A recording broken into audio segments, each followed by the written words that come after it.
عليه وسلم لا نبي بعده. اللهم صل وسلم وبارك على نبينا وحبيبنا محمد وعلى آله وأصحاب رسول الله أجمعين.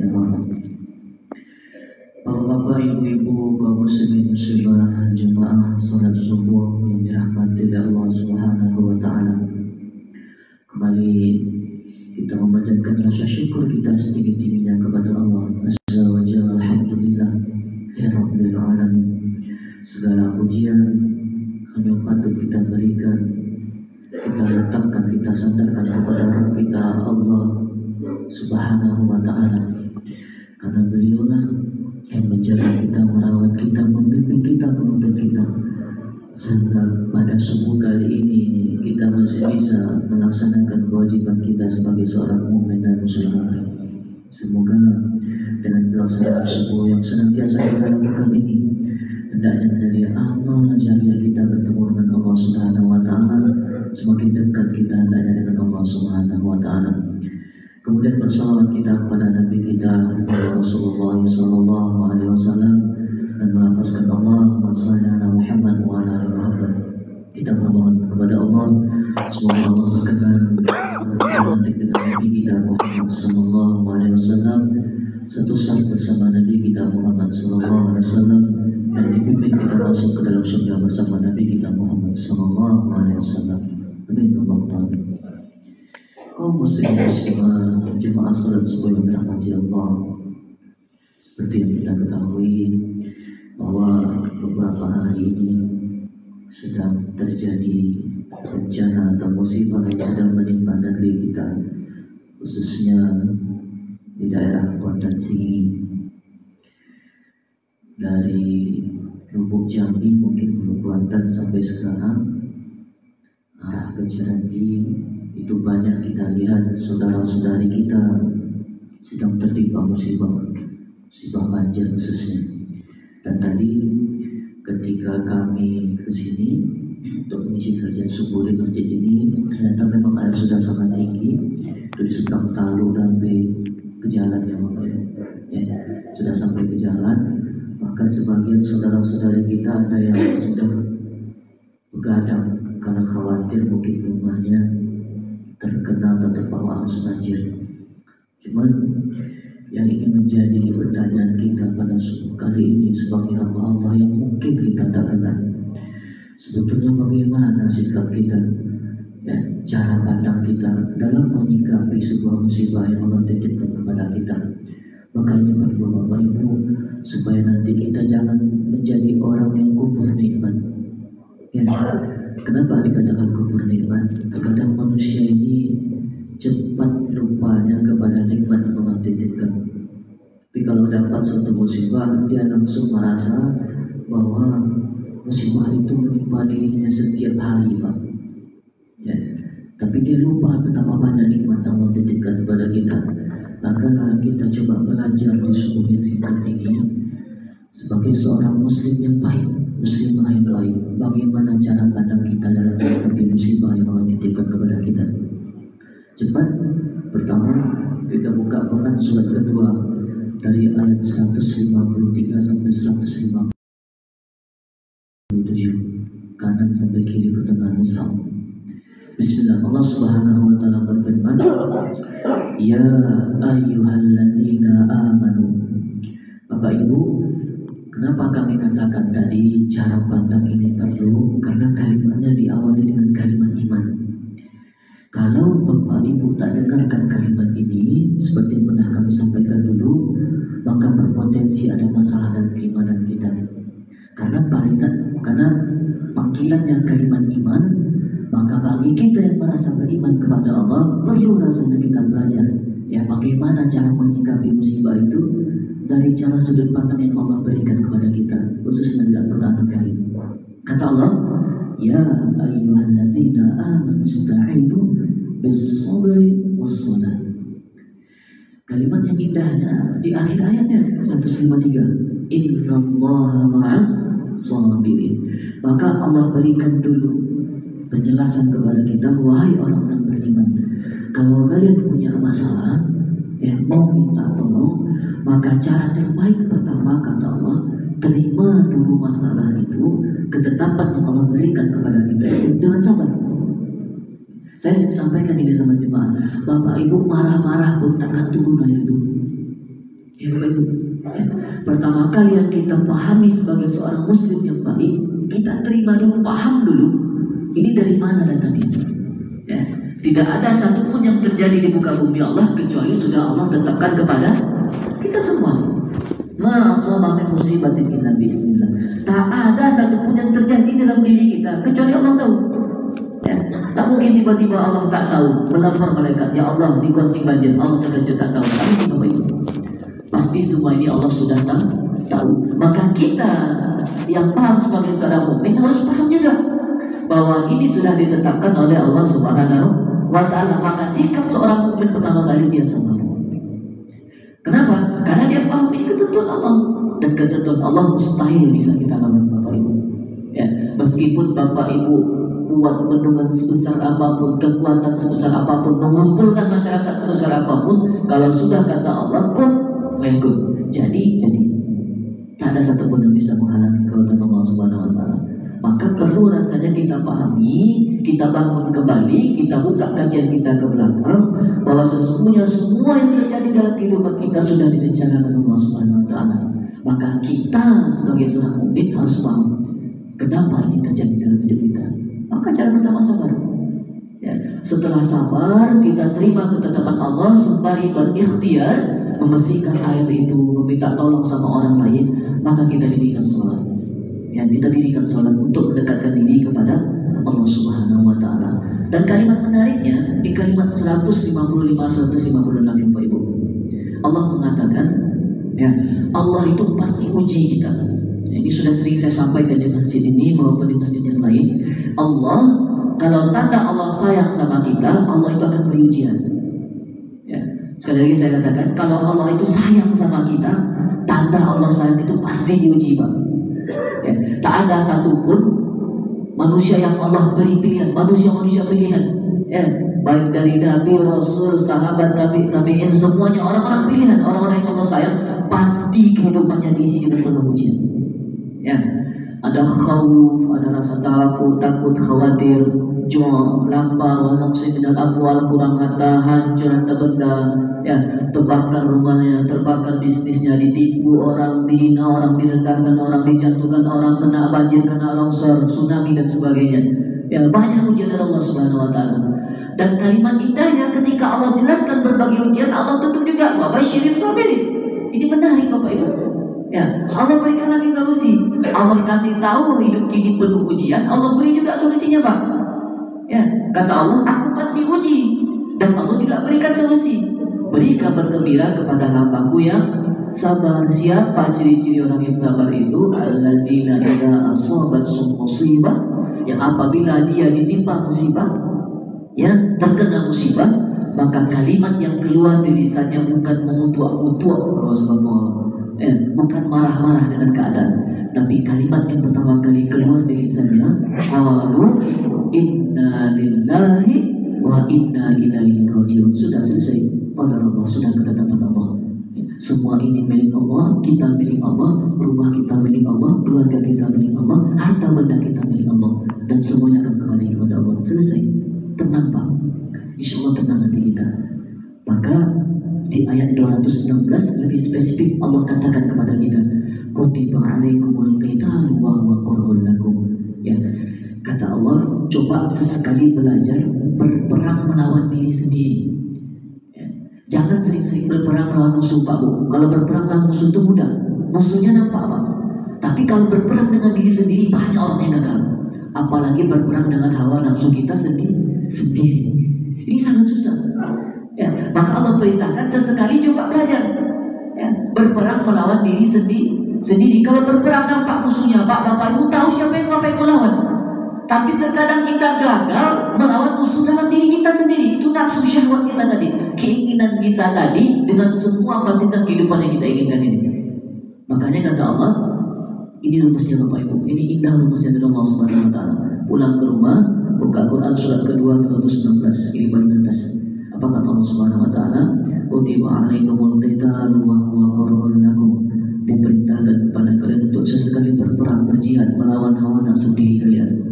Ya, wa asa an takrahu syai'an wa huwa khairul lakum, wa asa an tuhibbu syai'an wa huwa syarrul lakum. Demi Allah, kalau Bapak Ibu paham rumus ini, tenang hidup Bapak Ibu. Apa kata Allah Subhanahu wa taala? Wa asa an takrahu syai'an wa huwa khairul lakum. Bisa jadi keadaan kondisi yang membuat kalian tak suka ini, tak senang ini, yang gelisah kalian dengan kondisi ini, ada kebaikan yang sedang menunggu kalian. Ini yang tak banyak orang paham dan rumus kehidupan Bapak Ibu. Ya. Belajar bersungguh-sungguh, bekerja mencari sesuatu, dikejar mati-matian ya. Tapi pas tak dapat, kecewa.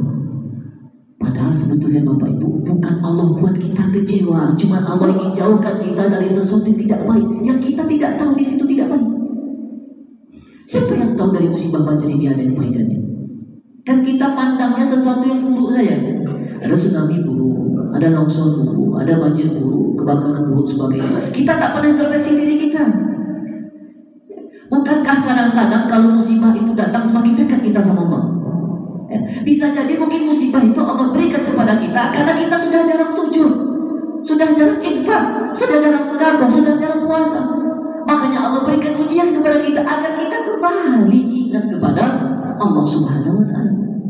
Makanya kata Allah, wa asa an takrahu syai'an wa huwa syarrun lakum, wa asa an tuhibbu syai'an wa huwa syarrun lakum.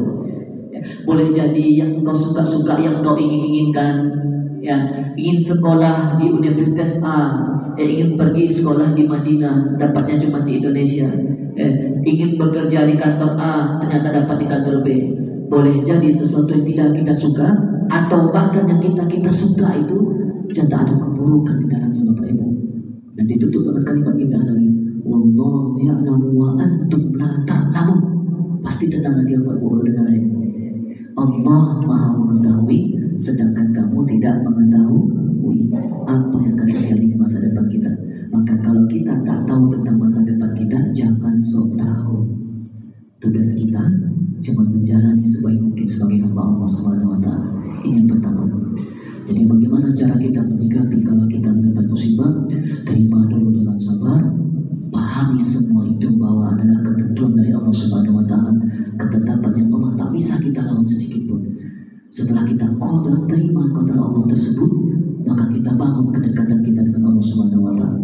Kita kembali sholat, dirikan sholat, kita berpuasa, tunaikan zakat, bayar infak dan sebagainya, sehingga kita semakin dekat dengan Allah Subhanahu wa taala. Yang kedua, cara menyikapi musibah yang diperintahkan oleh Allah dan Rasulnya. Ketika kita sudah paham, sabar, kita dekat kita dengan Allah. Yang kedua, introspeksi diri Bapak Ibu. Kita harus paham musibah itu terjadi kenapa, betul bahwa Allah yang memberikan, menurunkan musibah.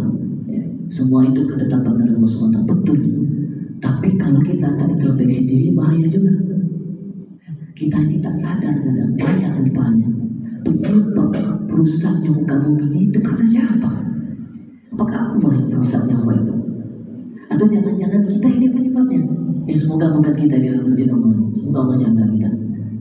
Terkadang kita lupa, kita tak introspeksi diri. Kenapa dunia ini rusak? Kenapa kalau ada bencana sedikit, musibahnya langsung besar, menyebar kemana-mana? Bukankah Allah sudah ingatkan kepada kita? Telah tampak kerusakan di laut, di darat, muka bumi ini. Siapa sebabnya Bapak Ibu? Kita penyebabnya. Kenapa? Karena kita tak pernah introspeksi diri. Bahkan sebagian, Masya Allah, kaum muslimin tak mau lagi menegur orang lain. Mohon maaf ini Bapak Ibu kalau seandainya dia agak menyinggung. Ada orang berbuat maksiat, Bapak Ibu tak mau negur. Coba tengok semua konten kita sekarang kondisinya gimana. Ada orang berbuat maksiat, kita tak berani negur. Kerakusan, ketamakan kita mencari dunia sehingga berakibat kepada orang lain. Saya sering sampaikan Bapak Ibu, kalau Bapak Ibu berbuat maksiat, mungkin yang berbuat maksiat satu orang Pak. Tapi kalau Allah turunkan azabnya, yang kena siapa? Kita semua Bapak Ibu. Satu orang berbuat maksiat di pasar nih, berbuat riba, makan yang haram, berbuat curang dan timbangannya di pasarnya, di kantornya, di pekerjaannya, 1-2 orang. Betul. Tapi mengundang azab dari Allah Subhanahu wa taala, kita semua kena Bapak Ibu, termasuk yang sering-sering ke masjid ini. Jangan sepele Bapak Ibu, nasihati orang lain. Kalau nampak kemungkaran itu, kata Nabi, kalau bisa kau ubah dengan tangan, ubah dengan tangan. Kekuatan kita, kekuasaan kita. Kalau tak bisa sampaikan dengan lisan kita. Kalau tak sanggup juga Bapak Ibu, takut mengkhawatirkan mengancam nyawa kita, nasihati dengan hati kita paling dalam. Dan itulah selemah-lemah nikmat. Berdoa kita kepada Allah. Kalau sekarang gimana kondisinya? Udah rusak semuanya. Gimana ada datang musibah? Tapi nanti kalau kita jelaskan lebih lebar lagi, ada oknum-oknum yang marah, orang-orang tersinggung. Bapak Ibu dakwah itu tak pernah nyinggung. Kalau seandainya Bapak Ibu berdakwah tersinggung, mungkin hati kita yang salah. Ada yang salah dalam perilaku kita. Itu sudah pasti. Makanya kalau seandainya kita melihat seorang saudara kita atau diri kita pribadi salah, kalau ada orang lain menasihati kita, terima dulu, mungkin kita salah Pak. Kenapa musibah ini terjadi? Karena ada yang salah. Jawaban sederhana Bapak Ibu. Ya, makanya sering kami lihat ada orang buang sampah sembarangan, kadang lewat buang sampah sembarangan, ya, penemangan liar di mana-mana, ya, tapi kita diam saja, kita tak bisa berbuat apa-apa. Nah, saya sering sampaikan, di tangan Bapak Ibu lah yang punya kekuasaan. Bapak Ibu buat kebijakan itu yang mengantarkan nanti Bapak Ibu ke akhirat. Bapak Ibu pejabat di negeri Guangxi ini, Bapak Ibu orang hebat. Bapak Ibu buat kebijakan, yang kebijakan itu sampai hari kiamat berlaku di negeri Guangxi. Bapak Ibu panen pahala. Maka yang kita duduk di sini dibagi tugas. Yang di dalam pemerintahan tugasnya apa, yang ustaz-ustaz terbalik apa, yang masyarakat apa, tentang itu kita Bapak. Kalaupun ada musibah, itu yang mendekatkan diri kita kepada Allah. Namun di balik musibah itu kita introspeksi diri. Kenapa musibah itu terjadi? Karena kita sendiri. Kembali ke diri kita, kembali Bapak Ibu. Nah, introspeksi diri kita. Ya, sampai hari ini sudah berapa banyak kerusakan yang kita buat dengan hukum Allah Subhanahu wa taala. Terakhir. Wa ta'awanu 'alal birri wa taqwa. Kalau kalian melihat saudara kalian tertimpa musibah, terkena musibah, maka kata Allah Subhanahu wa taala, tolong saudara kita. Nah, kami mengimbau kepada Bapak Ibu, kami sering sampaikan, kalau Bapak Ibu punya harta berlebih, ya, kekuasaan, jabatan, ya, harta benda yang mungkin di mata orang lain berlebih daripada Bapak Ibu, ya, mungkin Allah itu buat Bapak Ibu jadi orang kaya bukan untuk pamer Bapak Ibu, bukan untuk ditampakkan di media sosial Bapak Ibu orang kaya. Inilah momennya. Ya, kejar surga Bapak Ibu di seberang lalu sana, kejar surga Bapak Ibu di Kompah sana, kejar surga Bapak Ibu di Hulu Banten sana. Nah, itu peluang surga itu. Ya.